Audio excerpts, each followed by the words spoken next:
Welcome to this week's Treasury Career Corner podcast, where I interview Treasury professionals about their Treasury careers.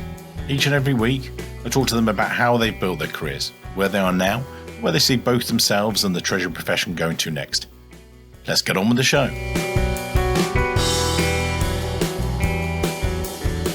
In today's show, delighted to be joined by Scott Taylor, the Treasurer at Bandwidth. Scott has a career that spans many years, and we'll get into what Bandwidth do and everything else. I'll get him to describe it, but we were just talking before the show that Scott started at Dillard's department stores, as many of you guys in the US know, and we were just talking about the first time of moving everything online back in the day. So I think we'll plumb that, and then we've got Treasury Strategies, the consulting group, Bandwidth, who are the leading software-driven communications company, and that there's lots of different things for us to explore. As always, that's enough from me talking. We're going to go all the way back to Kansas University. I think that's probably the best. Well, maybe University of Georgia. I don't know. Scott, take us back to those days and how you then discovered the world of finance and then Treasury. And let's go through your background if we could. So back over to you, sir.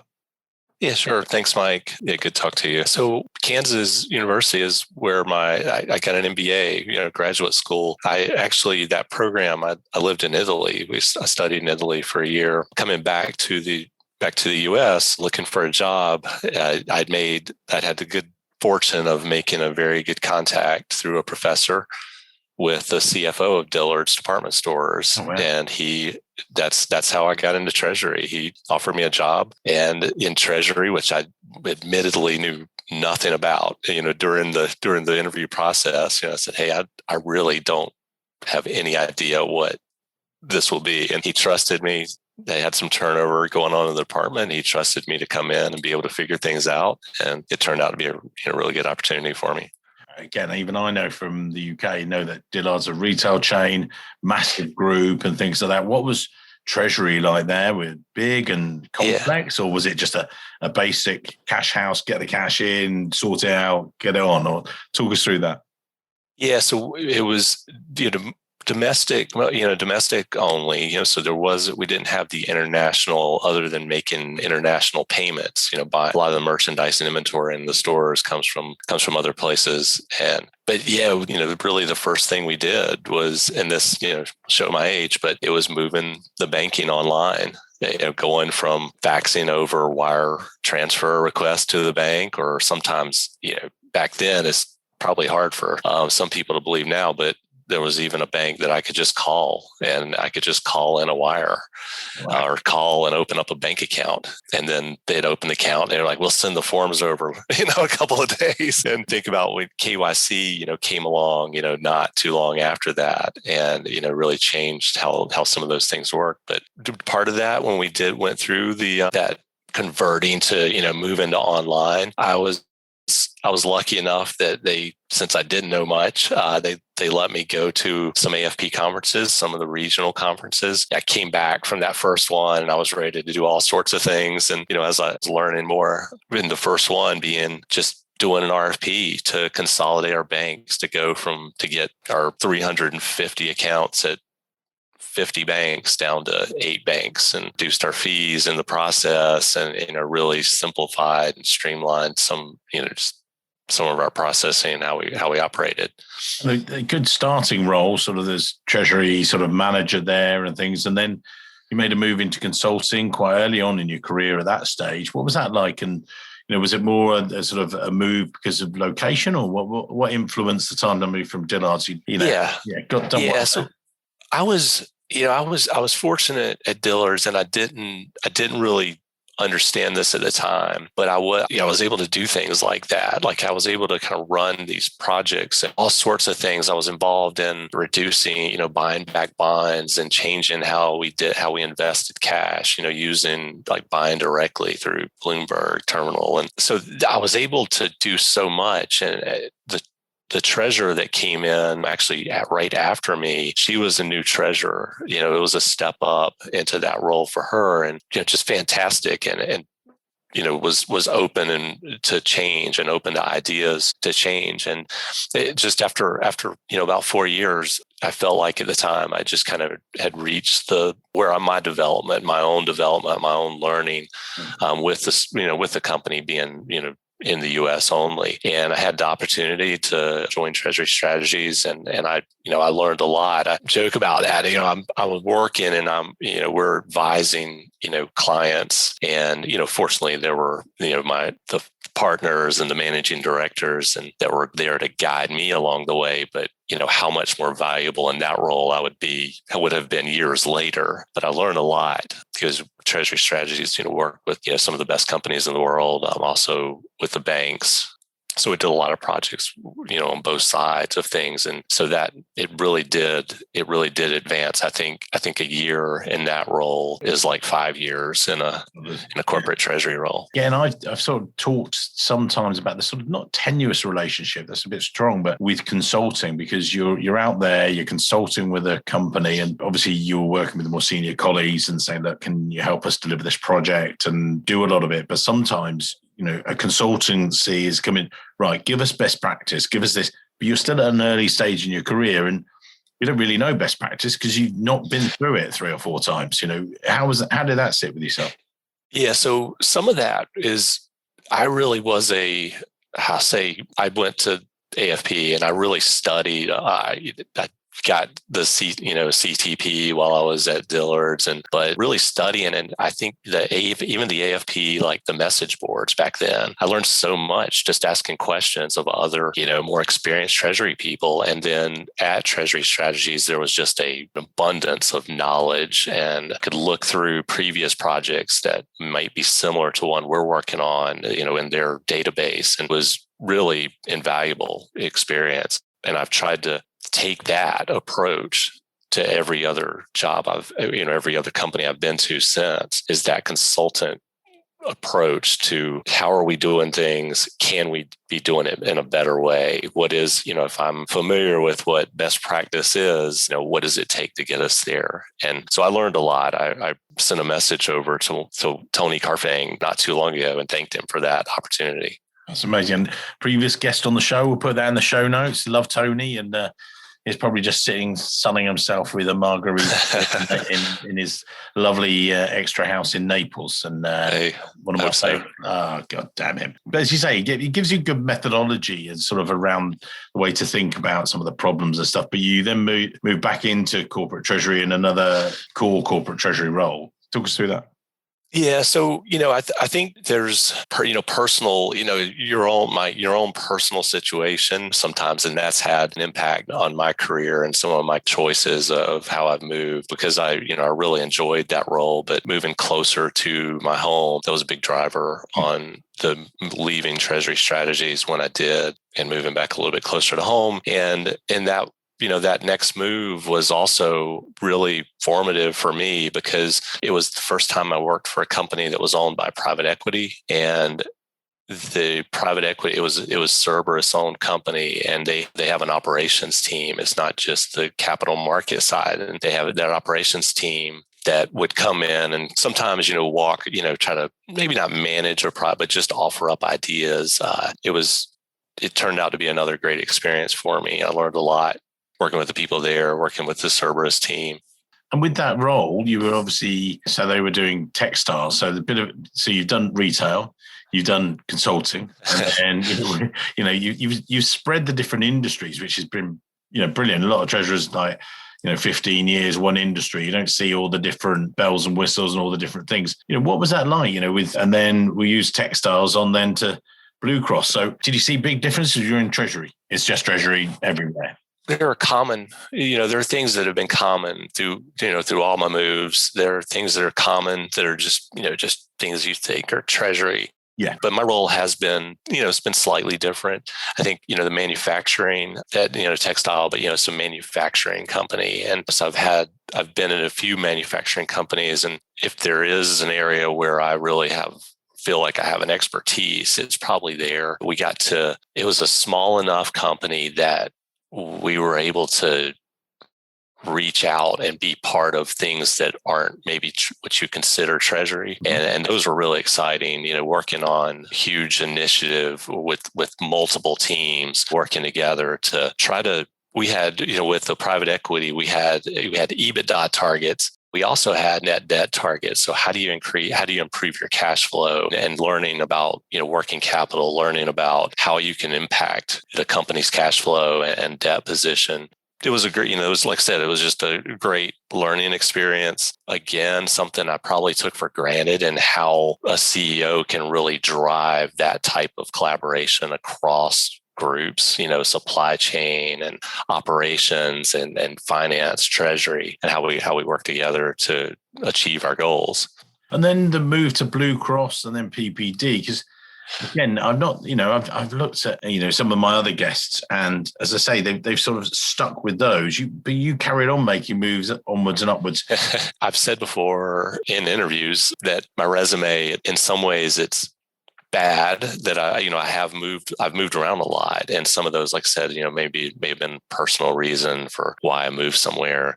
But it's also been really one of the best things, because I've learned so much along the way. At every stop, I've learned, not just learned about that business, but I've picked up, ideas and picked up best practices along the way, and hopefully helped to implement some of them. So my moves were from manufacturing, Blue Cross, but multiple private equity, quite a few times private equity, where even going in, I knew that it was probably 4 or 5 years max, because the company was going to spin some way. When you are coming into those different roles, I sometimes talk about you going in. We just had Biden, first 100 days in office, and going into somewhere to make an impact or anything else. But you've gone into these, have you just, right, key, where's the cash? Right, number 2, this. Do you have a checklist, or what's the sort of development with these, differing type of environments and things? You say about private equity, Julie Fabris on the show before, she was in private equity, said, like, it's not just cash, cash, cash. That is a key focus, because that should be in every treasury. But actually, it's then, in different businesses, it's about the efficient management of it. But different times, you said the supply chain is different. So different businesses have needed different TLC and, looking after in different areas. So, it has been different, if that's the right way. But what would you say there? Think about the first 100 days. It's getting familiar. For one, it's just getting familiar with how are things operating, and some, as you do that, or at least as I do that, hopefully a lot of times I see things like we could improve. And in those situations, sometimes you identify something that it would take a large project. It would be a big initiative. So I look for the easy wins. Yeah, I look for anything that we can improve easily, and just pick up some momentum and some credibility of, like, finding that low hanging fruit, if you want to call it that. Or for me, I just call it easy wins. I look for that to try to build that momentum, so that when we approach, when we approach with the larger project or the larger initiative, that there's some confidence that we, hopefully move to the top of the list and getting the resources we need. And so you then moved, and I wanted to talk, let's do Blue Cross to PPD before we then get into, this is great. I mean, each of these, you can see the progression in each of these roles, but when you've done it, one of the things that jumped out at me, I was looking back here, PPD, but you got a CFO award, because again, you've got this, would you say that you've got a change management improvement sort of in your back pocket all the time, that you just get, right, guys, this yeah, all the time. I see change as deliberate change is a great thing, because the goal is you're trying to improve something. You're trying to gain some benefit or some value with change. And I do get frustrated with the people who just resist it. And, I've gotten better, I think, hopefully over the years at, how to interact with the people who are just kind of trying to stonewall those efforts. But to me, change is good. And, I haven't been afraid to move, but also haven't been afraid to just reach out and touch some things that, like I said, maybe aren't treasury related. Whether that might be in supply chain, it might be just looking at the data. We talk about, I think we'll talk about, automation and how we try to reduce the amount of time that we spend doing all the things that have to get done. But for me, I need time to just think. I need time, I try to create time for myself to think and look at data and look at information and try to figure out how something could be better. What can we do to make this better? And maybe that's not in an area that I'm directly responsible for, but can I offer some analysis or some insight to those teams to help them realize or help them make a change for the better? And then talk us through I want to get into your role with Bandwidth before we're not going to run out of time today, but talk me through, just Blue Cross, PPD, AGY, CommScope, just give us a quick rattle through those, if you would. I'll skip the CommScope. I was there before coming to Bandwidth. Great company, large S&P 500, multinational, and there were 60 countries when I was there. While I was there, we, implemented a treasury management system.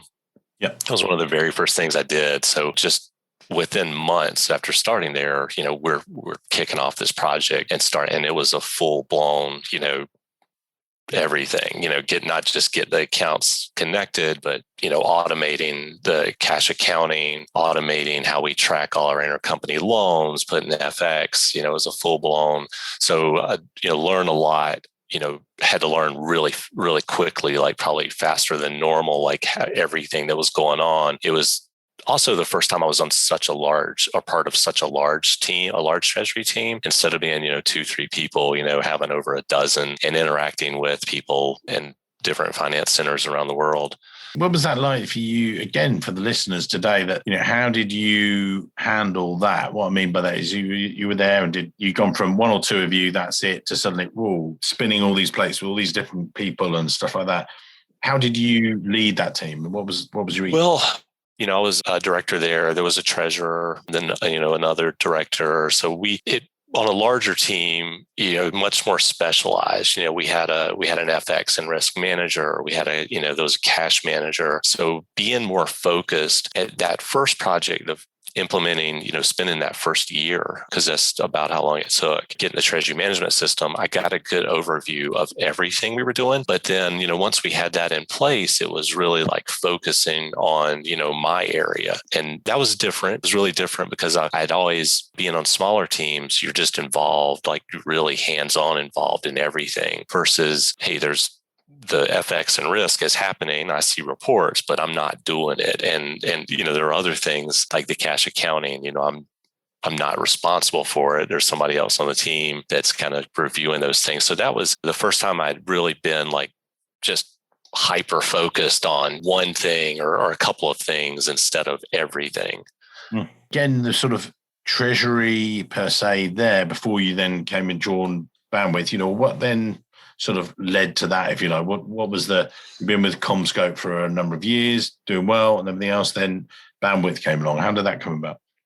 I was part of, or, was at CommScope while an acquisitive company, and, a lot of tuck-in acquisitions, but every couple of years transformative. And there was a really huge transformative acquisition. And I was there through that. And, with a lot of change going on, I felt like I was in a good position. And I felt like I really had almost just a real win-win. When the Bandwidth opportunity came available, it was a step up to being treasurer and from director, and a chance I was the first dedicated treasury professional at Bandwidth. So the opportunity to come in and really have, a blank sheet in a way, it was pretty exciting for me. And like I said, it was a tough decision because I had, not only was CommScope a really good company, I'd really been great for me through the 4 years I was there. I had really good friends there too. So it was tough leaving, but I've been happy with the move to Bandwidth. Tell us about Bandwidth, if you would, in the story there. Again, you've won awards, you've got all that stuff, which we'll dive into in a minute, and I know that we talked about this before, and you're a modest person, Scott. I know that, oh no, look at it. But, some of the stuff you guys have done and the automation thing we'll get into, but, why did you join Bandwidth? What's so good about the group, or talk us through that? It was a growing company. Like, 2 years before I joined, the company went public after, 18 years, after operating for 18 years, went public, raised capital, had another round of raising capital. So the number of employees had doubled in the 2 years prior to me joining. I was part of a continuing growth. And so it was exciting, to see like where bandwidth could go. And we've continued to grow. During the 2 years, we've, issued convertible notes and raised money, made our very large a transformative acquisition at the end of last year, and expanding, really accelerating our international growth. So yeah, it was just been in a lot of ways what I thought it was going to be, this growing technology company. And we're communication, like this Zoom is a great example. We certainly got a lift from people working from home, where a lot of people don't recognize the name bandwidth, but definitely have touched bandwidth on Zoom calls and Microsoft Teams and explain WebEx. That again for the people listening today. How where does your product fit into that life cycle? It's our APIs that enable the connectivity and power things like Zoom, or if you say Alexa, call grandma, that on the commercial, if you've seen that one, that's what bandwidth powers that through our own dedicated network. And so with the role itself, you and I both spoke about this before the show, and this was an amazing thing that you got some awards and you were like, oh, well, yeah, that was, I just like to systematize things. I just want to just sort of, where I can, add that value by lowest touch points and things like that. Can you explain that ethos to us and stuff over the podcast? Yeah, sure. So, you asked earlier about the first 100 days. And when I started here, and because I was the treasurer and the first dedicated treasury person, within a few months, it was asked, and I said, hey, I don't think we're quite there to needing a treasury management system. Having gone through implementing and knowing how long and how much effort it is and how much how much money you can spend, that was, hey, we're not there. Maybe we will be in a few years. And then not too long after that, with just some other things, I didn't want that also to take away from, I talked about, easy wins and low-hanging fruit. I didn't want that to take away from the time that I could focus on trying to find those other easy wins. And then as I learned about Truvada and, the API, their API capabilities with connecting to banks, where it took, as a Comscope, where it took, over 6 months just to get our banks connected to, to Swift service bureaus. Here, just a few years later, we're connecting to our banks. We're getting banks connected into Truvada in days. It's just light speed in comparison. So we were one of the early clients of Truvada. One of HSBC, our international bank. We were a pilot with them to set up an API connection to Truvada, ICD, the investment for like money market funds, and they have some other products. But another company I was very familiar with, had used in the past, they were willing to do the same thing. We were a pilot with them, and so really it was their willingness to work with us and to work with Truvada to embrace this new technology of how we connect, and how that, you're right, it saves us time, and that I have one place where everything, it's aggregated and it's cost effective per super light touch on IT. That's a big one. We haven't talked about that, but that's one thing that changed big time from when I first started and I was at Dillard's. When we needed IT support, it was pretty easy to get. And as things, over the years, that's become more of a, you're getting in the queue. And at larger companies, you're getting into a queue with lots of other teams, needing IT assistant, IT support. We were able to do that with very, very little. As we move towards the future of Treasury, and, we've talked about this connectivity, low touch, what does that then leave you the time to do? What do you then focus on? Is it just to, put your feet up and stuff? I'm joking. All right. I know you're a busy treasurer. What's the extra time what do you then spend the extra time focusing on?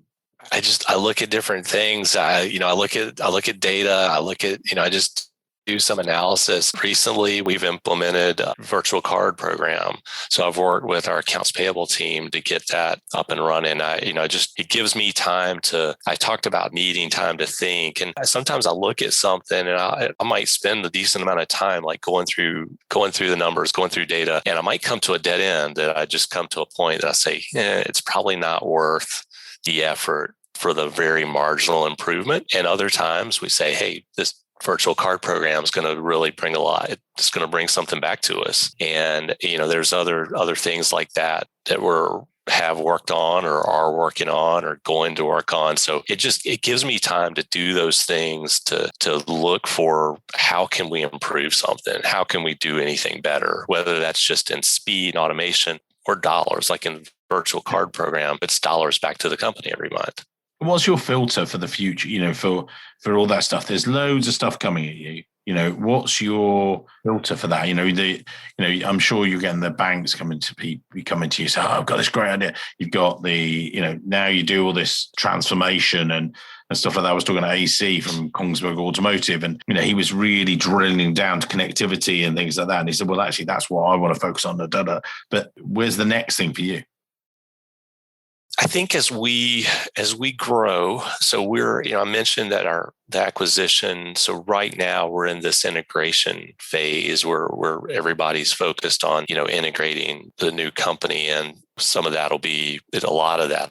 There'll be things that happen on the IT side, getting on the same ERP. So for us and for me, we're going to have, our first significant foreign currency exposures. We will likely have a need for, netting, for setting up a netting program. So I'm open, just like with Truvada, I took a phone call. I'm open to talking to and trying to see if something makes sense for us. And I think some of, how we transact, how we do foreign currency, how we, hedge, because those are things we're not doing yet. So, there's a lot over the next couple of years I can see coming, our way or things that we're going to want to do. Well, we might need to edit that bit out of the podcast, because otherwise I think your phone's going to not stop ringing from a lot of the audience. Let's get in with Scott. Yeah, let's do that and things like that. I mean, on a joking aside, obviously you've got that stuff coming at you. The team-wise and people-wise, you've been all the way through it. This was one of the things before the show, and that's why I alluded to that earlier, that you've got this range of different companies and everything else. So if someone's coming and joining you guys, what are you like as a boss? We've heard from you and things like that. What do you want to do with people in Treasury and things? Yeah, I'm. I want to try to give that. I want to be more like a coach, I guess, and try to basically just to be able to pull out the best in people. To try to have them see things the way like what I've talked about, like, hey, there's the work we absolutely have to get done, but let's figure out how to do that in the most efficient way possible, so that I want them to have the time to do the analysis and to think. And I will say that has been more difficult in, the last year in the work from home. Although I've been back in the office, but the people who report to me aren't, but it's a little more difficult that type of development and that type of coaching, where I'm somebody who will just, I'll walk over and say, hey, you have a few minutes, let's just talk through this. I'm doing this, and I want you to see how I'm thinking through it. Not that that's the only way to think through it, but I want you to understand how I'm thinking through this. And then hopefully they might add something to that, or they might have a different way of looking at something that I can learn from. So that's very, I want to be a coach, but I also want to be I'm a player's coach. I want to be a friendly. Yeah. Well, it's really good, because what it does is it's sort of, you've been through the same process, and I'd love that. I sit with Joe, who works with me in the office and things, and I say, look, I would do it this way. You don't have to do it this way, but it's like, this is what I would think. What other things are you thinking about? Try and then come sort of, two brains are better than one, isn't it? It's sort of trying to, get their experience and also at the same time give your practical expertise, sort of thing. Yeah, absolutely. And I think I go back to thinking about, like, at CommScope, where I said, it was a large team. That was something that, we could have a couple, it could be one other person, or it could be a couple of people, and, just walk through. And like the treasury management system, like, there's a lot of customization and how you set things up, or there's options about how you set things up. And that's exactly what we would do. We would bring in the people who are kind of the experts in that area, and we would talk through it, and we'd say, hey, here's what I'm thinking. A lot of questions, what do you think? And take your time. Yeah. And take your time. Come back to me if you need to. But that type of open communication, collaboration, teamwork that's how you make things better. And before we, go to, we'll put your details and LinkedIn details in the show notes, and we'll go to your top 3 tips. But before we just get there, are there any areas that, we've been talking, I ask questions all the time, but maybe there's any areas that I haven't covered that you thought, do you know what, I wish we could explain about this, just to again, this is for the listeners out there. We'll go to, as I say, the 3 or 4 tips for the people listening today if they want to have a similar background to you. But this is more you go to, as you said, you're a big consumer of the AFP conferences and getting knowledge from your peers and things like that. Or what are other things that we should be looking for, listening out for you, that you would say? Well, because I've worked at large and smaller companies, it's at the smaller companies, especially smaller companies with some international presence, is we have the same problem. We run it, not the volume, but we run into a lot of the same issues or the kind of the same hurdles that larger companies do, and don't necessarily have the same resources, whether that's the size of the team or just capital or IT resources available. So I think I've said before, you should be open to new technology, but you should seek it out. Don't just take the calls, try to learn hop onto webinars that, the banks are a great resource for, offering information, but anywhere you can learn, try to spend time doing that. If you get the opportunity to go to conferences, there's so much information available that you should really seek out and really, really learn about things that can help you do your job better. Actively be out there, sort of not, as you say, not just receiving the information, actually proactively going and getting it. And I think that, but how do you balance that then with the pressures of being a treasurer? How do you think, actually, I need to do that sort of thing? For me, I have to make time. I make time to do that. It's not always possible. There are times, throughout the year that, you're just too busy. You can't even think of it. You can only think about what you have to get done. When we went through the acquisition back at the end of last year, that was one of those times, you go through a couple of months where, you have to focus on everything that just has to get done. And then hopefully, as you get through those large events, you can carve out time to do the educational part and the self-growth, I guess, or I think, Scott, amazing. And there was some really great stuff. And again, as I said before, I keep quiet some of the time because, it's your show. It's not mine. People tune in to listen to you. So that's why, if you guys are thinking, I'll just leave it alone, because I think Scott's got some really great value to add to you guys. So as we wrap up today's show, we'll put his details in the show notes. So if it's appropriate, he'll accept your connection requests if you really want to be part of it, as long as you're not another bank trying to sell something or another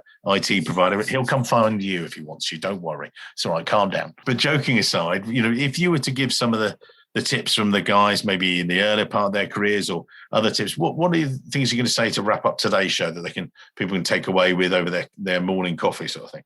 One thing that I really didn't do a great job of all the time in my career is just communicating what your goals are, what your own personal goals. And maybe if you're a treasury analyst, just making it known, if you want to move up to manager or director, making that known to your supervisor or supervisors, making that known. There's nothing bad that's going to happen from that. If you want to learn more, if you want to grow more and develop, and if you're working on cash management, you're on a larger team and you're really interested in learning FX and risk management, just make it known and be willing to take on more anytime things come your way, instead of seeing it as just more work. I'd say take it on, be aggressive to a point and where you want to get to. I think I a lot of times focused on, well, I'm doing a good job, I'm working hard, and why haven't they asked me to do this, or why didn't they ask me to manage this project? And I think, in some cases it was just a matter of, oh, we didn't know you wanted to do that.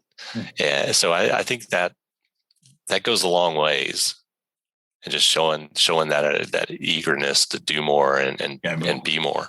Yeah. And then further up, other things that you think that people, I think the actively going out and seeking, the system and then seeking what you need. I think that was a key one for myself. I thought that was really impressive. Right. Just like I said, don't just be open to new technology. Really seek it out and embrace it, and figure out how not everything is going to work for every company or every situation, but find the ones that can work for you. I'd say especially if you're a smaller company, things have changed a lot over the last just the last couple of years. And if technology keeps getting better, but finding things that can help you do your job better or faster, it's important. Amazing, Scott. Thank you for your time today. We'll put your details in the show notes, and hopefully can't wait to see you at AFP Washington maybe later on in the year. It'd be great to share finally a beer with yourself. Yeah, that sounds good. I'll look forward to seeing you then. It'll be lovely. Thanks very much, sir. Thank you. Hello, it's Mike here again. I hope you enjoyed this week's show. If you did, then maybe you want to follow the show or subscribe depending on where you listen, whether that's iTunes, Spotify, or another great place to listen to the show from. It's totally free and means that you'll be the first to see each and every week when we release a new show. And maybe whilst you're there, you could even leave a quick review. Reviews and ratings are among the most important metrics for a podcast to effectively rank. And as you can probably appreciate, the podcast is a lot of hard work to produce every week. It'd be amazing. Just take, say, 20 seconds, leave a quick review of my amazing guests and their great career stories. We'd really appreciate it. Thanks very much, and I can't wait to see you soon.